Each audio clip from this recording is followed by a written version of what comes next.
മുണ്ടക്കൈ ചൂരൽമല ഉരുൾപൊട്ടൽ ദുരന്തബാധിതരുടെ പുനരധിവാസത്തിനായി സർക്കാർ 2 ടൗൺഷിപ്പ് നിർമ്മിക്കും. മേപ്പാടി പഞ്ചായത്തിലും കൽപ്പറ്റ മുനിസിപ്പാലിറ്റിയിലുമാണ് ടൗൺഷിപ്പുകൾ നിർമ്മിക്കുക. മേപ്പാടി പഞ്ചായത്തിലെ നെടുമ്പോല ഹാരിസൺ മലയാളം എസ്റ്റേറ്റും കൽപ്പറ്റ മുനിസിപ്പാലിറ്റിയിലെ എൽസോൺ എസ്റ്റേറ്റുമാണ് സ്ഥലങ്ങൾ. ചീഫ് സെക്രട്ടറി സ്ഥലപരിശോധനാ നടപടിക്ക് നിർദ്ദേശം നൽകി. വിശദാംശങ്ങളുമായി ചേരുന്നത് ദീപക് ധർമ്മടമാണ്. Deepak, very good morning. എന്തായാലും ഒരു മാസമായി ഒരു മഹാദുരന്തത്തിന് ഇപ്പോൾ സർക്കാരിന്റെ പദ്ധതി അവിടെ 2 ടൗൺഷിപ്പുകൾ നിർമ്മിക്കുക എന്നതാണ്. ഈ ടൗൺഷിപ്പുകൾ എന്തൊക്കെ കാര്യങ്ങളാണ് പദ്ധതിയിടുന്നത്? അതിന്റെ ഒരു മൊത്തം മാസ്റ്റർ പ്ലാൻ എന്താണ്?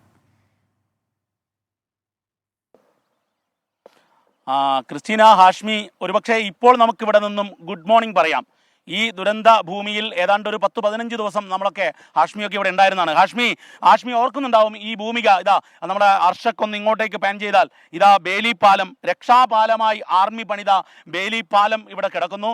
മാത്രവുമല്ല ഹാഷ്മി, ഈ പാലത്തിന് മുൻപ് നമ്മുടെ കേരള പോലീസിന്റെ SOG ഒരു ചെറിയ താൽക്കാലിക പാലത്തിലൂടെയായിരുന്നു നിരവധി പേരെ ആദ്യം രക്ഷിച്ചത്. നമുക്കിതാ കാണാം, അവിടെ സ്കൂൾ കിടക്കുകയാണ്.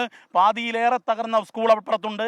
ഇതാ ഈ മുണ്ടക്കൈ ഭാഗത്തേക്ക് പോകുന്ന നമ്മുടെ ഈ റോഡും ഇതെല്ലാം ഒരുപക്ഷെ ഹാഷ്മി നമുക്ക് എത്രയോ ദിവസം നമുക്ക് മര്യാദയ്ക്ക് ഉറങ്ങാൻ പറ്റാത്ത രീതിയിലായിരുന്നു. മൃതദേഹങ്ങൾ ഓരോന്നോരോന്നായി കണ്ടുകിട്ടുന്ന അവസ്ഥ. ഇപ്പോൾ നമ്മൾ ഇവിടെ നിൽക്കുമ്പോൾ അതിജീവനത്തിന്റെ സന്ദേശമാണ് നമുക്ക് നൽകാനുള്ളത്. ഈ കാലവും കടന്നു പോകുമെന്ന് നമുക്ക് ആർജവത്തോടെ പറയാൻ സാധിക്കും. കാരണം അതിൻ്റെ ഒരു വലിയ സന്തോഷ വാർത്തയാണ് നമുക്ക് ഈ ഘട്ടത്തിൽ ബ്രേക്ക് ചെയ്യാനുള്ളത്. 24 ആണ് ഈ വാർത്ത ആദ്യം പുറത്തുവിടുന്നത്.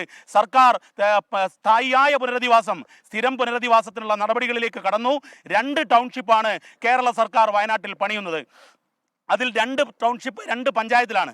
ഒന്ന് ഈ ദുരന്തം നടന്ന മേപ്പാടി പഞ്ചായത്തിലായിരിക്കും ഒരു ടൗൺഷിപ്പ്. അത് അവിടെ ഹാരിസൺ മലയാളം എസ്റ്റേറ്റിൻ്റെ ഭൂമിയാണ് അതിനുവേണ്ടി ഏറ്റെടുക്കാൻ പോകുന്നത്. മറ്റൊന്ന് കൽപ്പറ്റ മുനിസിപ്പാലിറ്റിയിലാണ് എൽസ്റ്റോൺ എസ്റ്റേറ്റ് ആണ് ഏറ്റെടുക്കുന്നത്. 2 ടൗൺഷിപ്പ് കേരള സർക്കാർ ദുരന്ത പുനരധിവാസത്തിനായി ഈ അതിജീവനത്തിൻ്റെ സന്ദേശം നൽകുന്ന. നേരത്തെ തന്നെ മുഖ്യമന്ത്രി പിണറായി വിജയൻ പറഞ്ഞിരുന്നു മാതൃകാപരമായ, ലോകത്തിന് മാതൃകയായ പുനരധിവാസം ഉണ്ടാകുമെന്നുള്ളത്. എന്നാൽ അത് ഏറെക്കുറെ തീരുമാനമായി.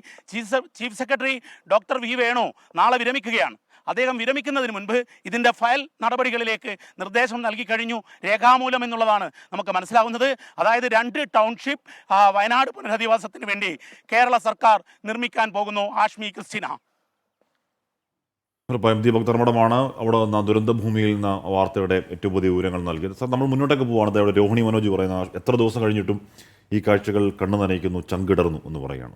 ഒരു തർക്കം അക്കാര്യത്തിൽ, സംശയം അക്കാര്യത്തിലില്ല. ഇനിയിപ്പോൾ എത്ര ടൗൺഷിപ്പ് നിർമ്മിച്ചെന്ന് പറഞ്ഞാലും എത്ര വീടുകൾ നിർമ്മിച്ചെന്ന് പറഞ്ഞാലും ഉറ്റവർ നഷ്ടപ്പെട്ട വേദന എന്ന് പറയുന്നത് വല്ലാത്ത വേദനയാണ്. ആ വേദന അവർക്ക് ഇനി അവരുടെ ആയുഷ്കാലത്തോളം, ജീവിതകാലത്തോളമുള്ള വലിയ വേദനയുമാണ്.